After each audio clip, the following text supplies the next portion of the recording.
Members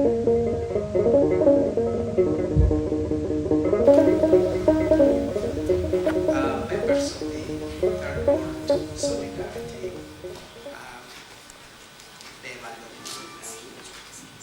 Council Bashari, and also Sandra. Ladies and gentlemen, I'm very happy to be here today, and I wish I had a projector because I could have shown you lots of things on the projector. Unfortunately, it is not there.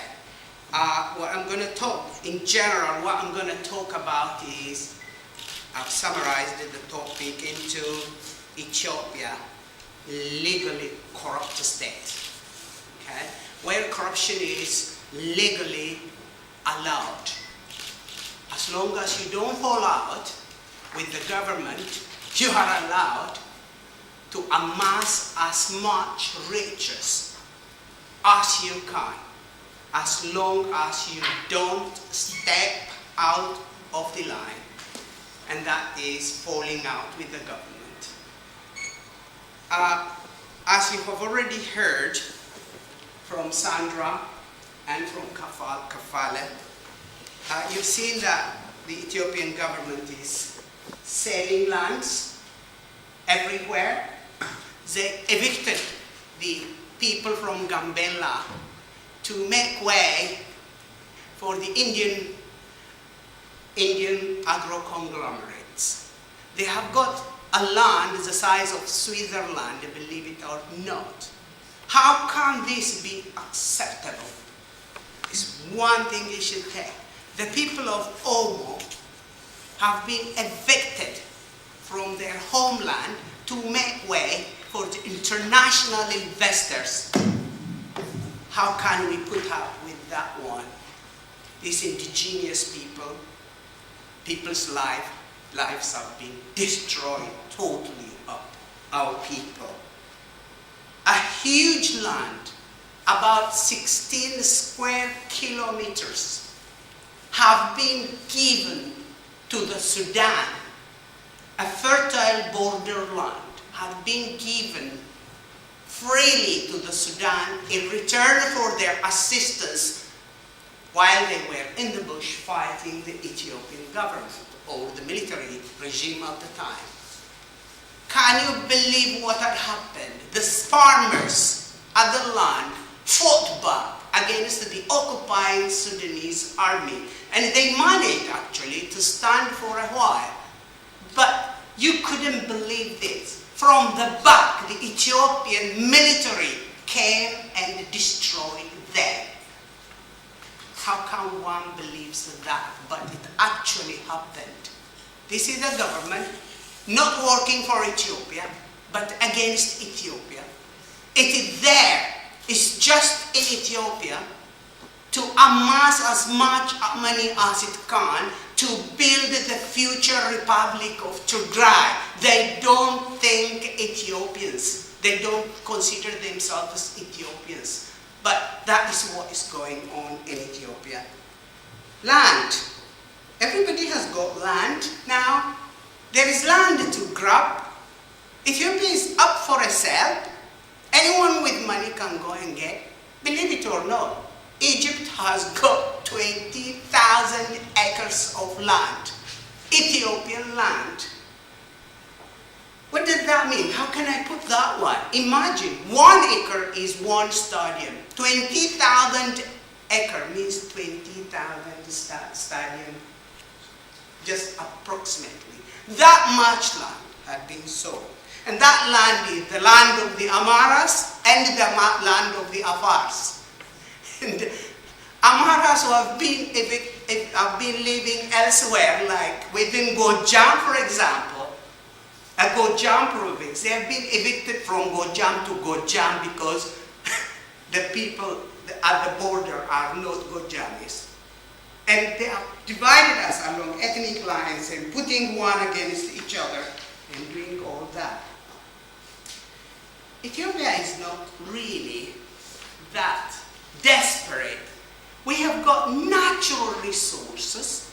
We have got rivers. No one in Africa has got rivers as much as Ethiopia. We have got the mighty Blue Nile. 3/4 of that river, 3 out of 7 that passes the Nile Delta comes from the Ethiopian highlands. 3/7, only 1/7 comes from, no, not 3/7, sorry, I'm wrong, absolutely. 7/8, that is the fraction. 7/8 of the water that passes through Nile Delta comes from Ethiopian highlands. Only 1/8 of the water that passes there comes from the Victoria called the White Nile. How can we, Ethiopians, could be classified as poor while we are waterbed of Africa? Baro, Ganale, Wabishabele, Awash. You couldn't believe. No one has got as much rivers as we do. And we are the African waterbed. But now and then drought comes and destroys our people. What is wrong with us? Well, the property right now, the entire economy, 50% of it belongs to endowment fund for rehabilitation of Tigray, or in short, effort. The private property of the mafiosi in power, the TPLF. Do you know the meaning of TPLF? Tigray Liberation Front. They have not changed their name, although they are government in Ethiopia. What are they doing? They are just there waiting for the right time to destroy Ethiopia. So that is why we all are here. Ethiopia is now 174th place out of 187, according to the United Nations Development Program Human Rights Development Index. Okay? Examining World Economic Forum Global Competitive Report, we find ourselves 118 out of 133 countries. Bottom there. Transparency and International gives 33 points at Corruption Perception Index. That really surprised me. Giving Ethiopia 33 out of 90 is something.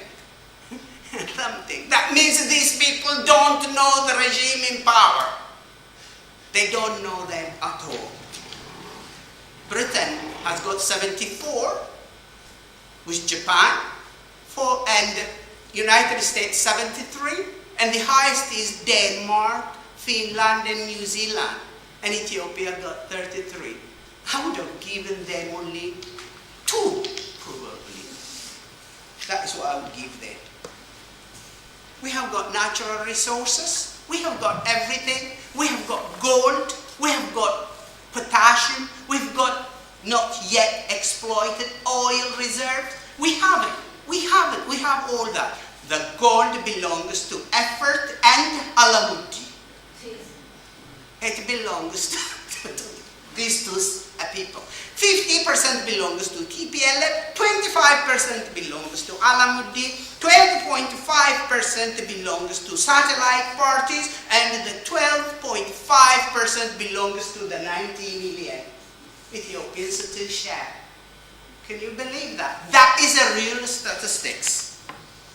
Okay, state corruption. May I read Almaram? He says, recently the World Bank released its 448-page World Bank report diagnosing corruption in Ethiopia, with evidence gallery showing that Ethiopia under the absolute dictatorship of Meles Zenawi regime has become a full-fledged corruptory regime controlled and operated by a small clique of corrupt to the core, vampiric, kleptocratic, who cling to power to rid themselves at the cost of public.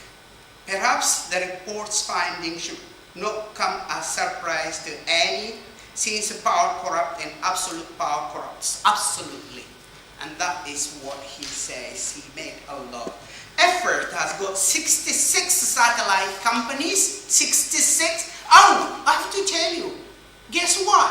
Effort is corporation. And what does that mean? It doesn't pay taxes. And what has it got? 66 major.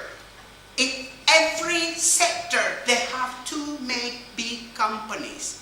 And guess what? Effort enjoys the privilege of two things. One, it is a private company, but enjoys public companies' privilege. No taxes, nothing, but all the money goes into the pocket of the officials of the TPLF.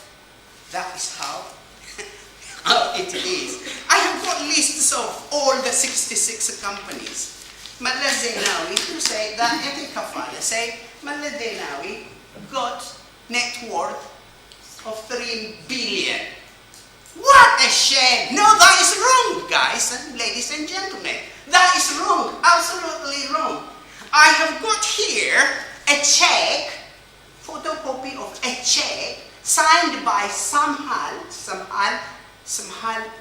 Malla Zenawi, the daughter of Malla Zenawi himself, depositing in one of the New York banks $5 billion.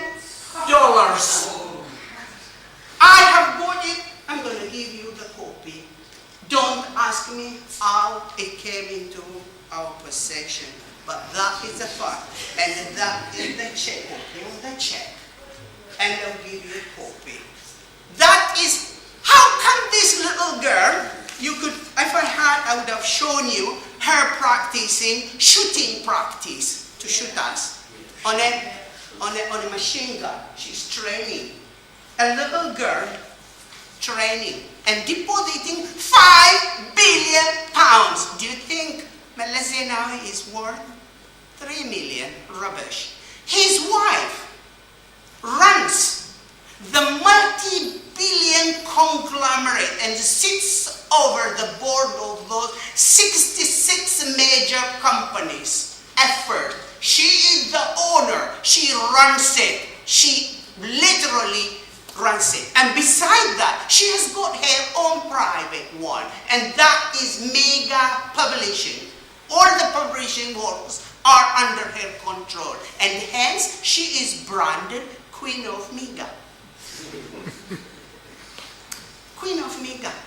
And guess what, this shameless lady, she came up and told us out blank. She said that she lived on her husband's $4,000 salary. $4,000 salary. Who is she fooling, for heaven's sake? Who is she fooling? They have all the money under their control. I don't know where to start. I don't know where to stop in such a 10-minute speech, but it is a government or a regime corrupted to the core. Thank you for listening.